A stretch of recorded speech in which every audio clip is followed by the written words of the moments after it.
Kapag sumasakay tayo ng provincial bus, hindi lamang murang pamasahe, malamig na aircon o malambot na upuan ang dapat nating tingnan.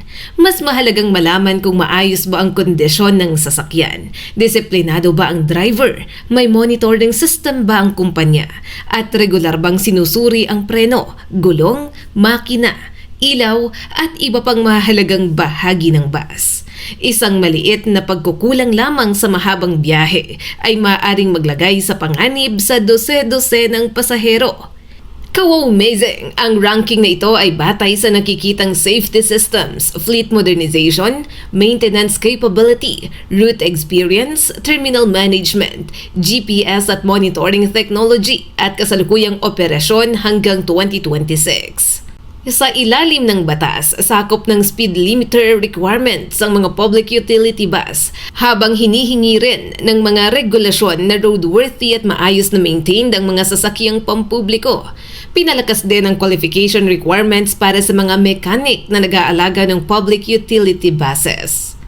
Alamin na natin ang pinaka-safe na bus sa Pilipinas, ka-wow-amazing! Number 10, Dagupan Bus Company. Isang matagal ng pangalan sa provincial transportation na pangunahing nag-uugnay sa Metro Manila at mga bayan sa Pangasinan.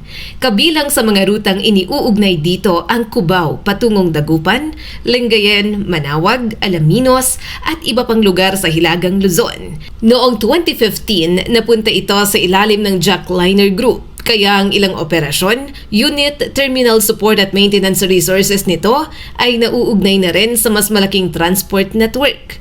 Hanggang 2026, may nakalistang mga biyahe pa rin ang Dagupan Bus sa pagitan ng Cubao at Pangasinan. Patunay na nananatili itong aktibong bahagi ng provincial transport system. Gayunpaman, hindi maaaring pag-usapan ang kaligtasan ng kumpanyang ito nang hindi binabanggit ang malagim na SCTEX collision noong May 2025. Ang insidente ay kinasangkutan ng bus na tumatakbo sa ilalim ng operasyon ng Solid North, ngunit nakarehistro sa prangkisa ng Dagupan Bus Company. Hindi bababa sa 10 tao ang nasawi at mahigit 30 ang nasugatan. Dahilan upang suspendehin ng LTFRB ang 15 unit na nasa apektadong Certificate of Public Convenience. Dahil dito, nilagay natin ang Dagupan Bus sa pinakamababang bahagi ng ranking.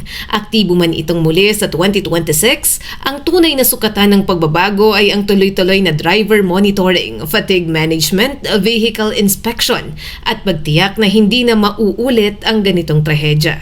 Number 9, Solid North Transit. Sa ika-9 na pwesto, ka-wow-amazing, isang kilalang operator para sa mga bumabiyahe sa Baguio, Dagupan, Pangasinan, Tarlac, Cabanatuan, Bolinao, San Carlos City at iba pang destinasyon sa Hilagang Luzon.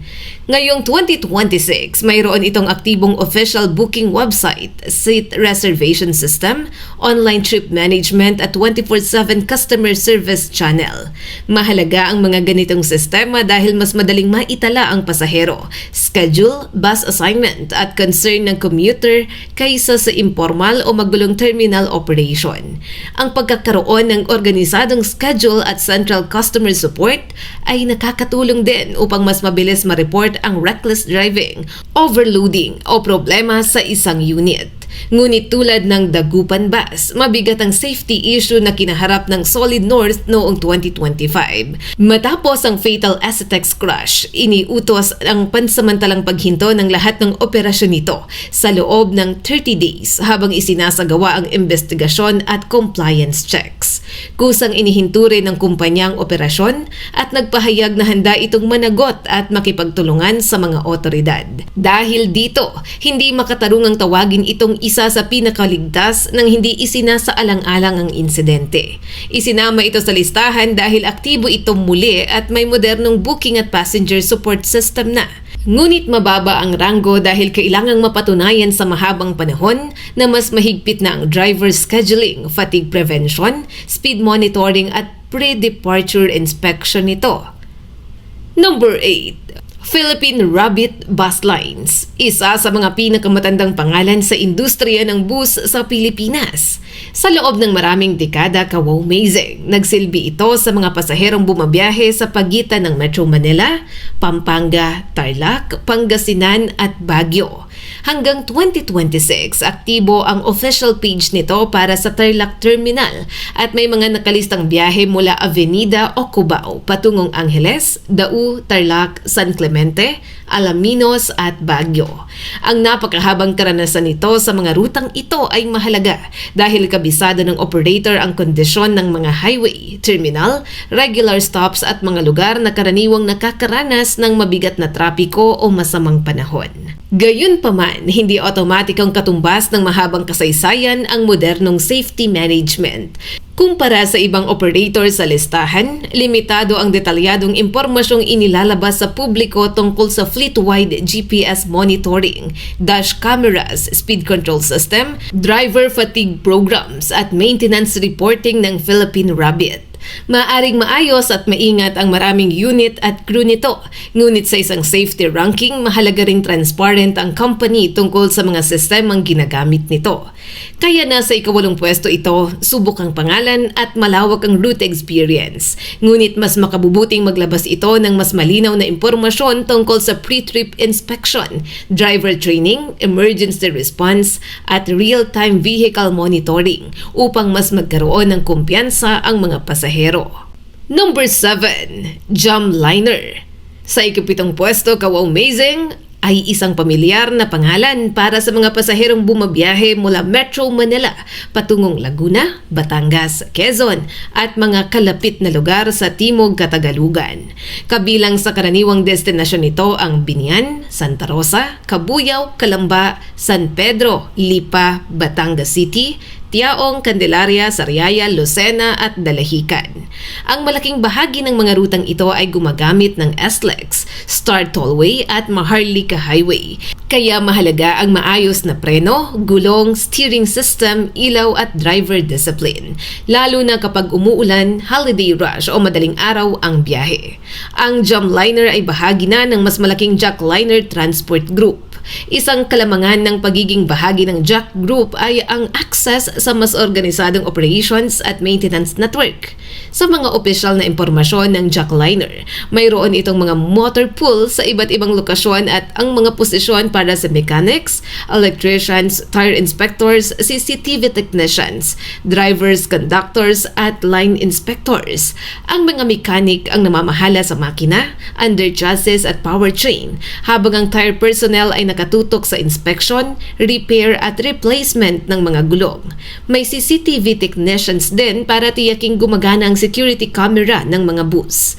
Bagaman hindi ito katumbas ng independent safety audit para sa bawat Jamliner unit, nagpapakita ito na may konkretong maintenance ecosystem ang grupong kinabibilangan nito. Number 6. DLTB Company. Kawawamazing! Ang DLTB Company o Del Monte Land Transport Bus Company ay isang pangunahing operator para sa Southern Tagalog, Bicol Region at ilang rutang umaabot sa Visayas. Ngayong 2026, aktibo ang online booking system nito na nagpapakita ng real-time trip schedules at mga rutang nagmumula sa Buendia, PITX, Cubao, Pasay at Alabang.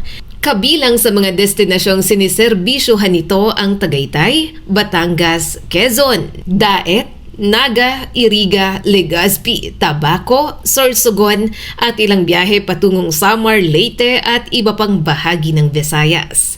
Ang ganitong kalawak na network ay nangangailangan ng maayos na dispatching dahil maaaring tumagal ng 8, 10, 12 o higit pang oras ang biyahe. Sa usapin ng kaligtasan, ang pinakamahalagang hamon para sa DLTB ay ang haba at hirap ng ilan nitong ruta.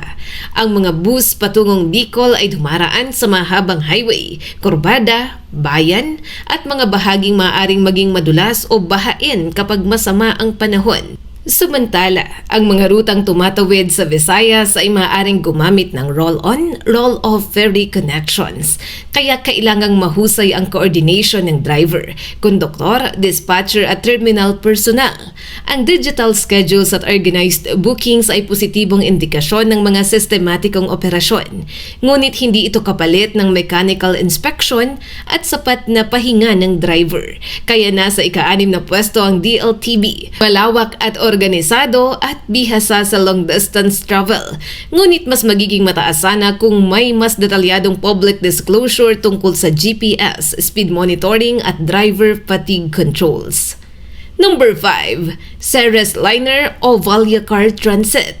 Sa ika-5 pwesto, ka-wow-amazing, ang Ceres Liner na pinatatakbo ng Valyacar Transit Incorporated at kabilang sa pinakamalaki at pinakakilalang provincial bus network sa Visayas at ilang bahagi ng Mindanao. Nagsimula ang kasaysayan nito sa Negros at kalaunan ay lumawak sa Bacolod, Iloilo, Dumaguete, Cebu at Zamboanga Peninsula. Dahil maraming ruta nito ang dumaraan sa kabundukan, coastal roads, provincial highways at ferry crossings, kailangang handa ang mga unit sa iba't ibang kondisyon ng kalsada. Ang lawak ng operasyon nito ang isa sa mga dahilan kung bakit mayroon itong magkakahiwalay na bases at maintenance support para sa iba't ibang rehiyon. Para sa 2026, inanunsyo ng Valyacar Transit ang modernization drive na nakatuon sa fleet renewal, digital integration, customer experience at mas malawak na connectivity.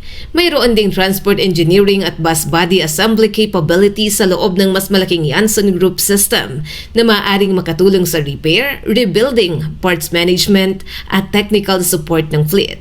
Gayunpaman, dahil napakalaki ng sakop ng Ceres, mas mahirap ding panatilihing pare-pareho ang kalidad ng bawat unit, terminal, driver at ruta. Ang isang bus sa Cebu ay maaring iba ang edad at maintenance condition kumpara sa isang unit sa Negros o Zamboanga. Kaya mahalagang tingnan pa rin ng pasahero ang aktual na kondisyon ng bus bago sumakay, kahit gaano pa kalaki o kasikat ang kumpanya. Number 4. Victory Liner. Sa ika-4 na pwesto, ka-wow-amazing, ang isa sa pinakamatanda at pinakamalaking provincial bus operator sa Luzon. Itinatag ito noong 1945 at nagsimula sa mga sasakyang ginamit pagkatapos ng ikalawang digmaang pandaigdig.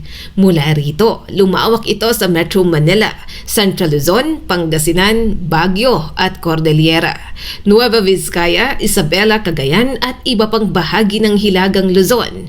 Mayroon itong malawak na terminal network at iba't ibang klase ng serbisyo, kabilang ang regular air-conditioned buses at premium o point-to-point options sa piling ruta. Ang mahigit 80 taong operasyon nito ay nagbigay sa kumpanya ng malaking karanasan sa dispatching, terminal management, fleet maintenance at paghawak ng libo-libong pasahero araw-araw. Ngunit mahalagang tandaan na ang pagiging matagal at malaki ay hindi garantiya na walang aksidente o violation. Nito lamang June 2026, kabilang ang ilang Victory Liner unit sa mga inisyuhan ng LTFRB ng show cause order, kaugnay ng mga road crash kasama ang ibang transport operators. Ang show cause order ay hindi otomatikong patunay na buong kumpanya ay unsafe. Ngunit ipinapakita nitong walang operator ang dapat malibre sa investigasyon. Inilagay natin ang Victory Liner sa mataas na pwesto dahil sa lawak ng maintenance capability, route experience at established terminal network nito. Ngunit hindi sa top 1 dahil limitado ang publicly available fleet-wide technical information tungkol sa GPS monitoring, dashcam coverage at speed control reporting sa bawat unit. At narito na tayo sa number 3, ka-wow-amazing, Genesis Transport at Joy Bus. Sa ikatlong pwesto, ang isa sa mga pangunahing operator na nag-uugnay sa Metro Manila sa Central Luzon at Northern Luzon. Siniserbisyohan nito ang Pampanga, Clark, Bataan, Tarlac, Cabanatuan, Baler, Baguio at iba pang destinasyon. Isa sa pinakakilala nitong serbisyo ang Joy Bus, ang executive class operation ng Genesis para sa non-stop trips patungong Baguio at Baler. May premier at executive classes ito na may malalapad na reclining o lazy boy seats, comfort rooms, blankets, snacks, onboard attendant at individual entertainment tablets sa ilang premier units. Sa safety perspective, malaking operational advantage ang pagkakaroon ng organized premium at non-stop service. Mas kaunti ang hindi planadong paghinto, mas kontrolado ang boarding at mas madaling masubaybayan kung sino ang nakasakay at kung anong unit ang naka-assign. Ang onboard attendant sa Joybus ay maaari ring tumulong sa passenger concerns, emergency communication at pagpapanatili ng kaayusan habang nakatutok ang driver sa pagmamaneho. Gayunpaman, hindi dapat isipin na mas ligtas ang isang bus dahil lamang sa mahalang tiket o magandang upuan. Ang tunay na proteksyon ay nakasalalay pa rin sa kondisyon ng preno at gulong, sapat na pahinga ng driver, tamang bilis at pagsunod sa weather advisories, lalo na sa paakyat at pababang bahagi ng Baguio at sa mahabang kalsada patungong Aurora. Number 2. Partas Transportation. Isang kilalang specialist sa mahabang biyahe mula Metro Manila patungong La Union, Ilocos Sur, Ilocos Norte, Abra at iba pang destinasyon sa hilagang kanlurang bahagi ng Luzon. Kabilang sa pinakasikat nitong ruta ang Cubao o Pasay patungong San Fernando, Vigan, Lawag at iba pang bahagi ng Ilocos. Hanggang 2026, patuloy itong nagbubukas at nagpapatakbo ng mga ruta mula sa mga pangunahing terminal katulad ng PITX, Cubao at Pasay.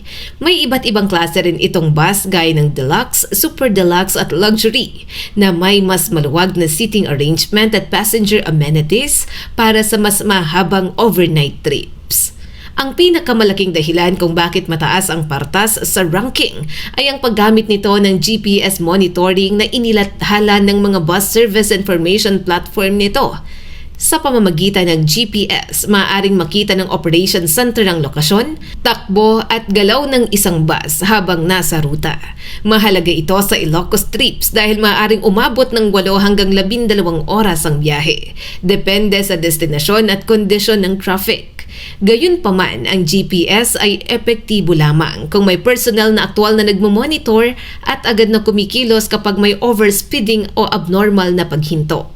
Ang mahabang expressway at national highway experience ng Partas, modernong fleet classes at paggamit ng vehicle monitoring ang nagdala rito sa ikalawang pwesto. At narito na tayo sa pinakatuktok ng ating listahan, ka-wow-mazing!